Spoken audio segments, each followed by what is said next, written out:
Hello, it's truly my honor to meet you finally, face to face. 네. Fortunately, I watched your YouTube video 7 years ago, and I chose the easier way to deal with my family, unlike him. So I never fought with my wife ever since. So I thank you for that. So my daughter, my wife do not watch your YouTube video, but did not realize it, but they benefit a lot from you. So I thank you on their behalf too. So here's my question. I have two questions, but I think they're related.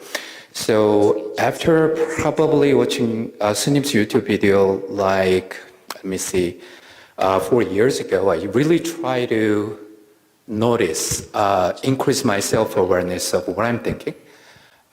Like you said, if you notice, what do you think? For example, greed, ambition, jealousy, I think it's a first step to, get better.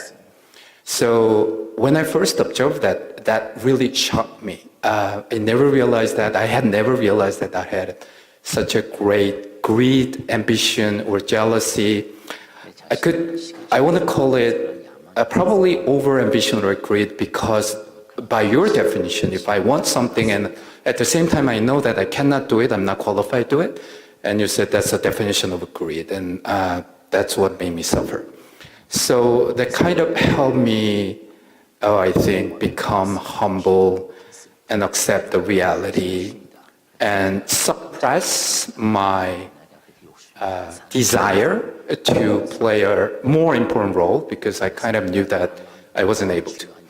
Now, 3 years have passed, and that I left that organization, and somehow this time I try to do what I wanted to do.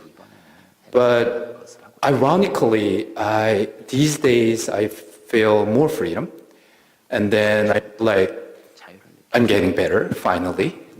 So what I'm trying to say that I thought it was my greed and it was beyond my ability, but probably still beyond my ability, but while trying to achieve what I want to do. So I feel freedom. I even feel less ambitious or less greedy. So I'm kind of confused that, noticing my ambition, over-ambition, and greedy, jealousy, and try to achieve those things. Was it really good? Of course, I know that because of that, I became humble, and because of that, I had a chance to improve my intelligence and so on. But I don't know which way is better. And that really led me my second question. I am always considered by others, at least they tell me, that I'm a very humble person.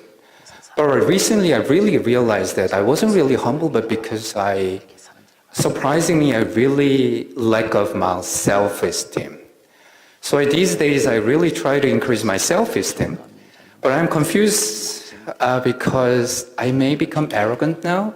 So those are two questions. I'm not sure whether I made the points clear.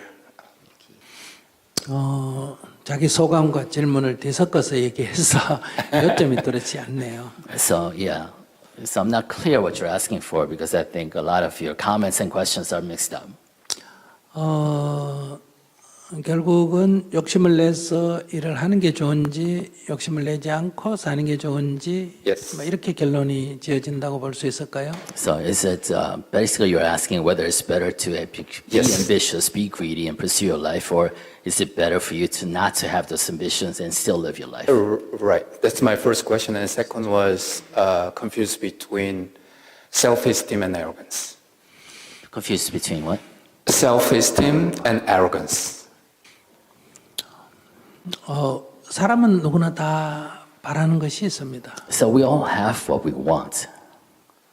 이것을 우리가 일반적인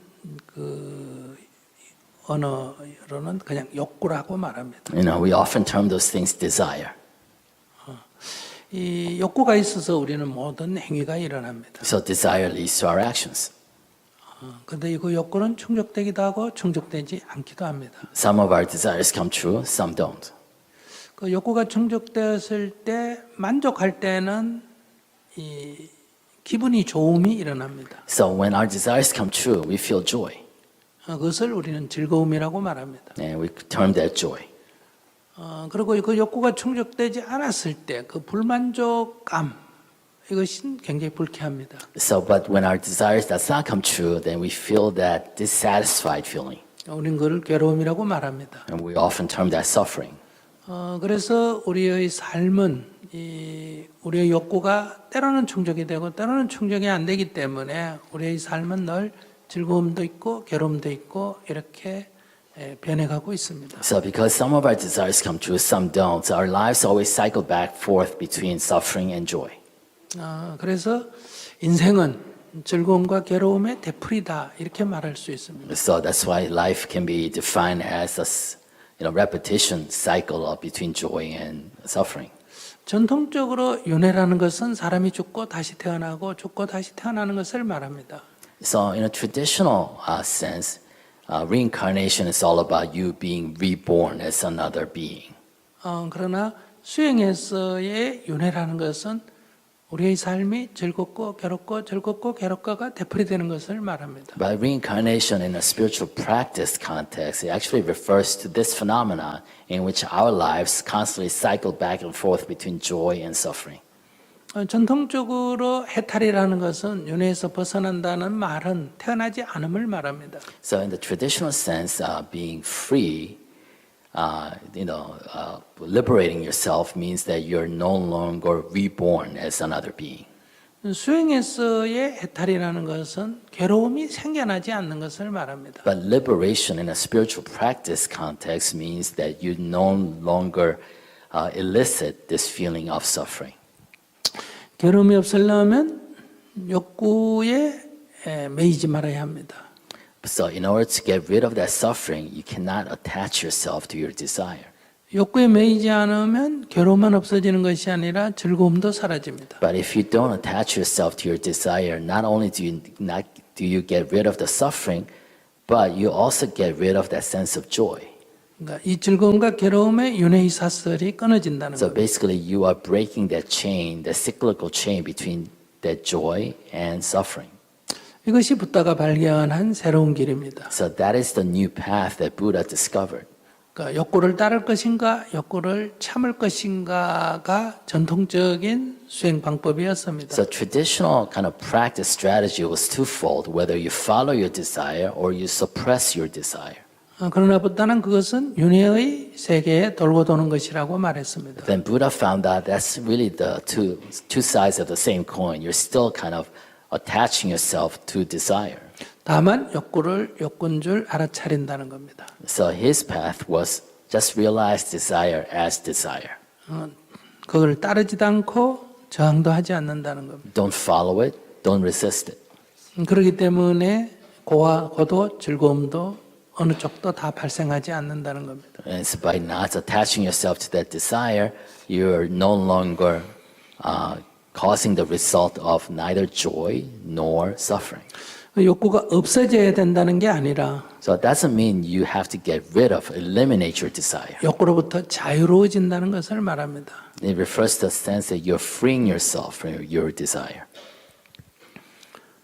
그런데 이제 이것이 해탈로 가는 길이라면 If this is the path to liberation, 우리가 욕구를 따를 수밖에 없는 또한 현실이 있습니다. but then again, we also live in this reality in which we need to pursue our desires in some things.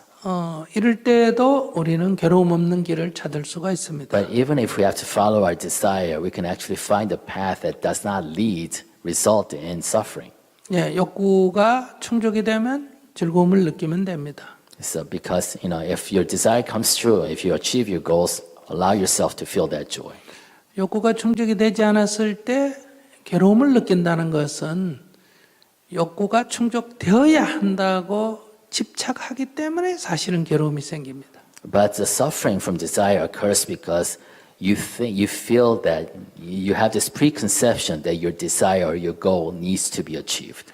욕구가 충족되지 않을 수도 있는 게 현실입니다. But the reality is that your goal might not always come true. 그러니까 그러면 안 되었을 때 괴로움에 빠지는 것이 아니라 충족을 더 하고 싶으면 다시 도전하면 되고 뭐 거기서 포기해버려도 됩니다. So if your goal didn't come true or if you did not fulfill your desire, then you can try again or you can give up. 즉 욕구를 꼭 충족해야 한다고 하는 집착을 우리는 다른 말로 욕심이라고 말합니다. So basically the attachment you have, that preconception to the fact that you need to achieve your goals, that's what I refer to as greed. 이 욕심이 괴로움을 가져온다는 겁니다. And it's that greed that brings about suffering. 그러니까 욕심을 버리라는 거지 뭐 원하는 걸 다 버리라는 게 아닙니다. So when we say, get rid of your greed, that's what I mean. It doesn't necessarily mean to get rid of all your desires. 여러분들이 원하는 게 있으면 뭐든지 하십시오. So in that sense, you can follow whatever desire you have. 안 되면 괴로워하지 말고 다시 하라는 겁니다. But if it doesn't come true, do not suffer because of it. I want you to try again. 그래도 안 되면 그만둬도 된다는 겁니다. And if it doesn't work out the next time, then you can always quit. 그래도 하고 싶으면 다시 하라는 겁니다. But if you want to pursue it again, then feel free to do it again. 이렇게 안 될 때 연구해서 다시 하고 연구해서 다시 함으로 해서 점점 되는 쪽으로 나아가고 있는 중입니다. So basically, you're constantly kind of improving your chances to achieving that goal, to fulfilling your desire. 실패라고 하는 것은 괴로움을 가져오거나 절망을 가져오는 것이 아니라 실패는 성공에 가까워지는 길을 다시 모색하는 과정에 들어갑니다. So in that sense, failure should not bring about suffering or disappointment. Failure is just another opportunity for you to get closer to your goals. 괴로워한다는 건 뭐냐? So what does it mean to suffer? 절망이란 건 뭐냐? What does it mean to despair? 더 연구해서 이루려고 하지 않고 그냥 손쉽게 이루려고 한다. And that comes about, despair and suffering comes about because you don't want to try harder to achieve your goals. You just want to get it right there with the amount of effort that you expended so far. 10번 연습해야 된 거를 한 번만에 하려고 한다. You need to actually practice 10 hours, but you want to get there after practicing only one. 이럴 때 이것을 욕심이라고 말합니다. That's what I call it as greed. 그러니까 욕심은 괴로움을 불러옵니다. So that greed brings about suffering. 그래서 괴롭다면 욕심을 버리라는 겁니다. So that's why we teach if you suffer, let go of your greed. 아무것도 원하는 것이 없을 수도 있지만은 없어야 된다는 것은 아닙니다. So we're not teaching that you should have no desire whatsoever. 원하는 것이 없으면 뭐 괴로울 일이 없습니다. But at the same time, you might not have any desires, then there's no cause for suffering. 원하는 것이 있어도 이런 관점에서 보면 괴로울 일은 없다는 겁니다. But even if you have desires, if you approach it from this perspective, there's no necessity for you to suffer. 여기서 어떻게 살아라고 말하는 것이 아니라 괴로움 없이 살아라는 겁니다. So we're not teaching people on how to live. We're just asking people to live without suffering. 어떻게 사는 것은 여러분들의 자유고 여러분들의 선택입니다. It's totally up to you on how you want to live. 부다는 그런 것에 관여하지 않습니다. So Buddha does not concern himself with the how. 다만 여러분들이 괴로워하기 때문에 괴롭지 않게 사는 길이 있다는 것을 가르치는 겁니다. He was only teaching because you were suffering, people were suffering. He was only teaching, showing the way that you can live without suffering. 그러니까 어떤 선택을 하든 그것은 개인이 선택해서 그냥 하면 됩니다. So whatever you choose, it's really totally up to you. Yeah, I've just a follow-up question. Thank you very much. Now I think I can see what happened, why things have happened, and why I feel freer these days. Thank you very much. So I think what happened was, by your definition, I noticed that I had a desire, and I thought it was great because I wanted that. But that made me suffer. So what I did try is suppress that desire. Now I understand why I kept suffering. But do you have any practical tips, meaning that to resolve the problem of not wanting that, not wanting the desire, the only thing I could do is the suppressed desire. I could not both not follow desire and not follow desire and two-way things you just mentioned. So is best solution just keep trying until I get there, or do you have any practical tip? Because this may happen to me again, I guess, in different ways in the future.